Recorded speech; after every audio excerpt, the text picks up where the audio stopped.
My parents actually had a 24-hour trucker diner, and this was in the bottom of Evansville, just across the Ohio River from Kentucky. So if you picture a real Southern-style, wood-paneled, little cinder block building diner, then you have my parents' place.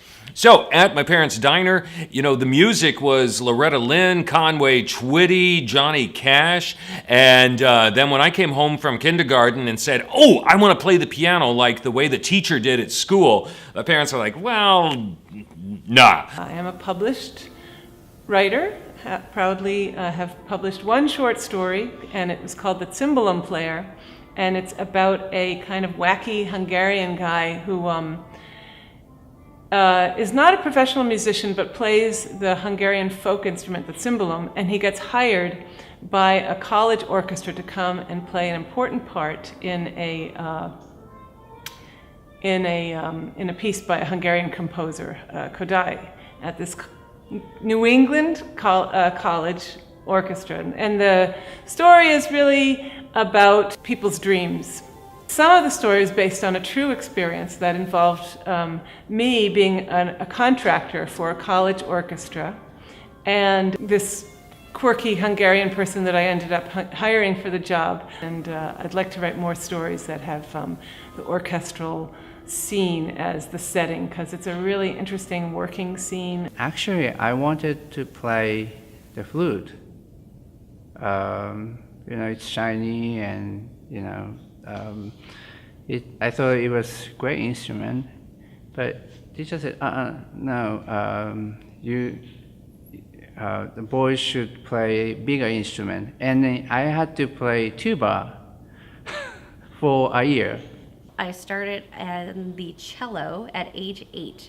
There was this fantastic demonstration in school where for third graders they brought out all the various instruments we could be choosing from, and they showed off all of the string family, and then they brought out the woodwinds for the options for fourth graders.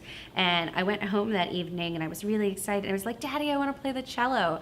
And growing up as the poor inner city child he went, I have no idea what that is. He goes, but it sounds really fantastic. So they were proud parents to give me that opportunity. In 1999 I went to Cuba for 3 months, studied in a Santeria house, which is like a religious temple, but it's very specific, it's all the tradition is from Africa. So I studied a style, it's called Alegua, which is the Horisha. The god is half black and half red, and it's kind of funny, but it's the music there is very deep. You really need to know what you're doing, because if you don't, they actually will beat you up if you don't. My father was my band director. Actually, even before that time, he was my 4th grade music teacher. My mother was my 5th and 6th grade music teacher. So when I got to high school, he had moved up to the high school. So I had him as a high school band director, which was not the easiest thing. A joke that I played on the flute players, we had a divided period. Halfway through the period, we went out for lunch. I snuck back and I rolled up little pieces of paper, and 20 pieces of paper went into all the flutes in that first row. So they brought up their flutes ready to play, and all of a sudden they're not working. I'm Kevin Rhodes, music director of the Springfield Symphony Orchestra.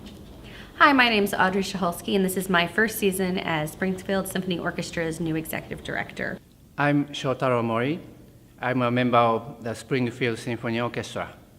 I play the bassoon. Hi, my name is Benny Kunievsky. I play percussion and I'm assistant timpani at the Springfield Symphony.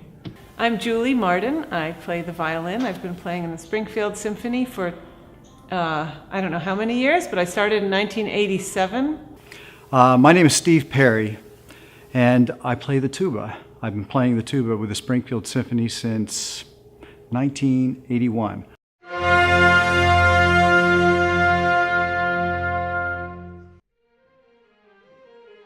No BS, it really is a very unique artistic and personal chemistry between the musicians of the Springfield Symphony and myself. Lots of orchestras that I work with, lots of places, and we have good relationships, and it's all good, but there is something quite unique about this, and why still after 12 years I'm just as excited, if not more so, than I was for my very first season with the Springfield Symphony.